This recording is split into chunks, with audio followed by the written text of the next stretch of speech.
Welcome into Extra Time. Alexis Nunes back with Stevie, Nicol, and Stewart Robson. See what I did there? Oh, he liked that one. Look at him smiling. He's more of a Roger Moore, is he not? Is he more of a Roger Moore? Yeah. Is it because he's English? Yeah. Yeah, gentleman. Both were a bit more my time. What about Daniel Craig? Will Daniel Craig do, or is it a bit more Sean Connery? I feel like he has too much hair to be you, Robbo. Yeah. Well, Sean Connery was bald. I'll give you that. He was bald. Yeah. So, you can't complain. You can't complain being compared with Sean Connery and Roger Moore. Seriously. I'm telling you. Holy smoke.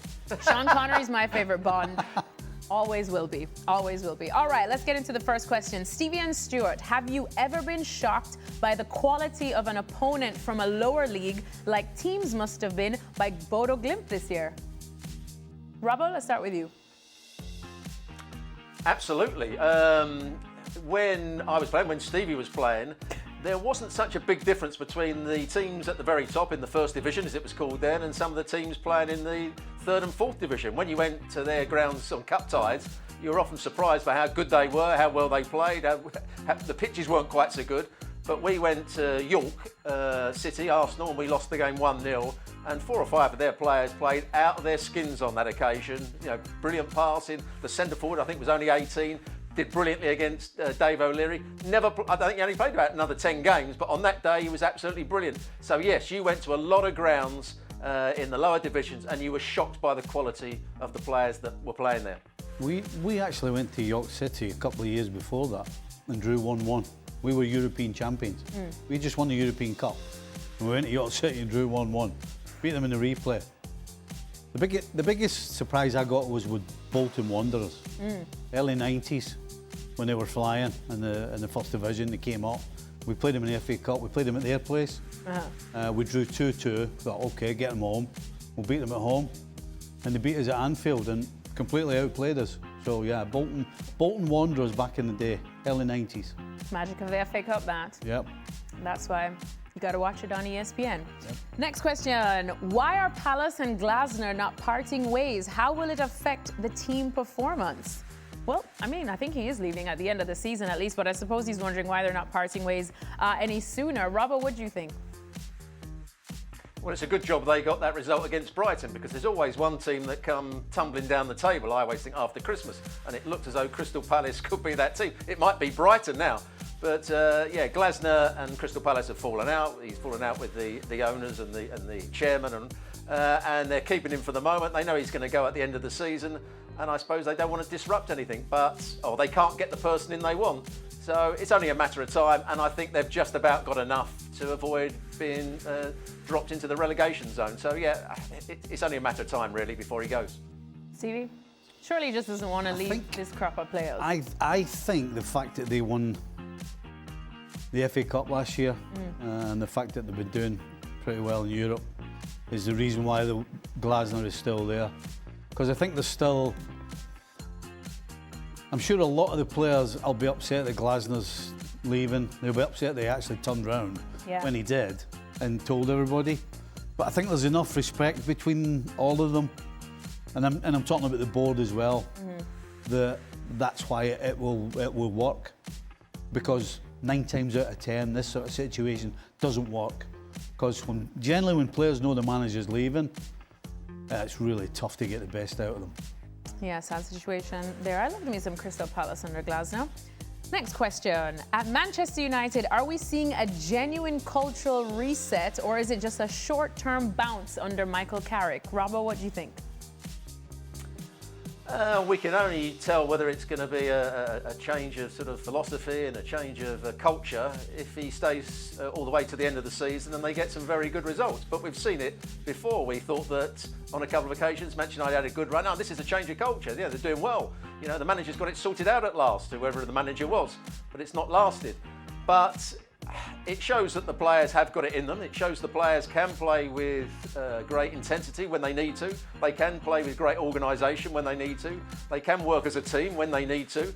It's up to them to continue this form under whoever the manager is, whether it's Carrick or somebody else next season.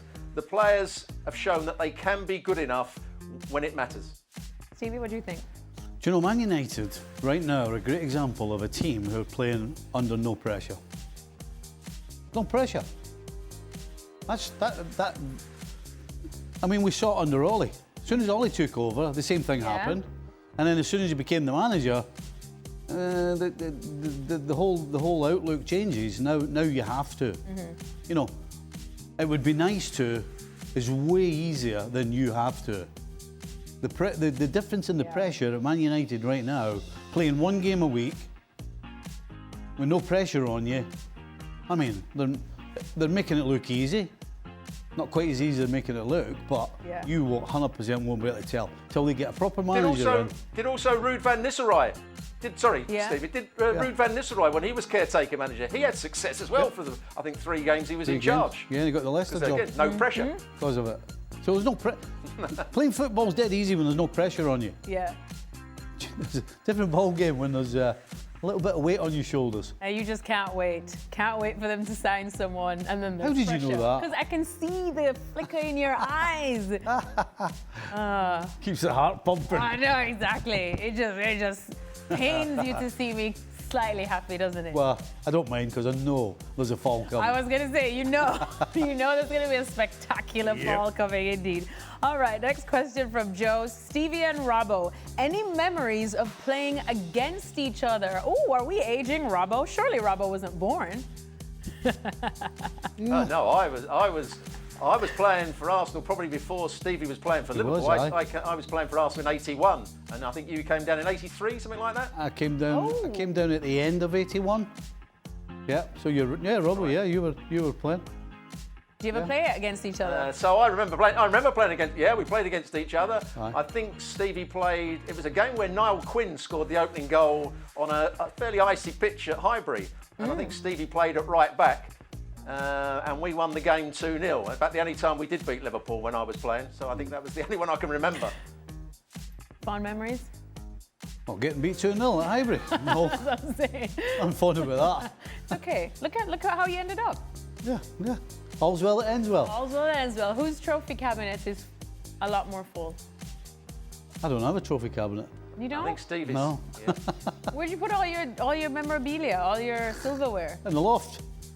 Just collecting dust. Collecting dust. Oh, geez, Louise. I'll ask Steve. Can I ask Stevie a question?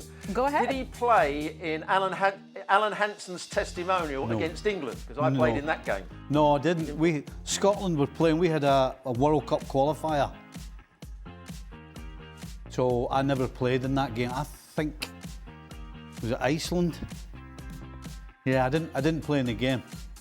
Yeah, because it was a sellout. I think we won the. Did we not win the FA Cup that weekend?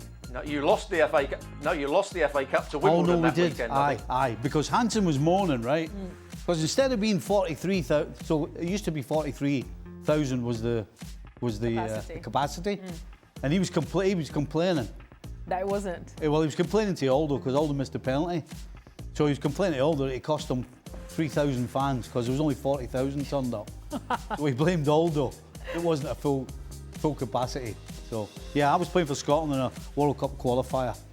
And what I can tell you about that game, I know you didn't play in it, Steve. I can tell you about that game. It was an end of season testimonial. It was one of the toughest games I had played in for a long time. Liverpool played at maximum intensity, 43,000 people there. It was England's sort of mixture of the European squad that was going to the European Championships in 88.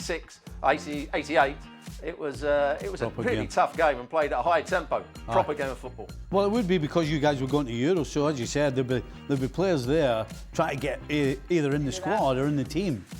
And then, of course, testimonials are okay until either somebody scores or somebody gets fouled. And as soon as that happens, generally, whoop, it all lifts up because it's, hold on a minute. It all starts out all proper English gentlemen and cup of tea and yes, after you, Claude. But those two things, either a goal or a foul, changes it. Oh, and everybody's like okay. That. They get the face off and get the real one on. Get after it. Oh, the proper days of football, right? Yeah. All right, final question now. Robbo, should future World Cups take on the new Champions League format? There could be a group phase with 5 games per team, from which the top 16 teams move on to a knockout round, 1 versus 60. Stevie's had enough already. Who's saying this? No. There would be more matches. Is this Infantino or somebody? There would be more matches between juggernauts, plus smaller teams' fans would get more games. We need more games. I think the World Cup should be longer. I think the World Cup should be longer. I think Arsene Wenger, is behind it all. He wants 120 teams in the World Cup to play each other in a round-robin tournament, and you end up where you end up. So that's what I think Arsene Wenger wants, and that's what's going to happen if he wants it. But what do you think should happen? Bin that idea away. It should be left as it is. In fact, there's too many teams in the tournament already. Yep. They should cut the teams, but they're not going to because they want to get more teams in it. It's absolutely wrong that they've got so many teams in it. You're going to stifle the quality of the early rounds, I'm afraid. And the best thing is the reason why they do it. According to them, it's for the good of the game. To grow the game. To grow the game. Get us smaller teams a chance. Although you're no longer a smaller team, you've qualified directly, big man. And by the way, we want £1,000 a ticket as well. Oh, yeah. For the good of the game. For the good of the game. Yeah. Right. Expanded World Cup, and Jamaica still hasn't qualified. What a time to be alive. Anyways, don't laugh at me, Stevie. Are you doing Olympics? We don't do Winter Olympics. Oh, apart from bobsledding. There you go. But I don't know. No. All right. Just no. Anyways, make sure to join us on ESPN FC all weekend long. There's a lot on the line in the Premier League, and we'll be looking back at all of it and more on the show.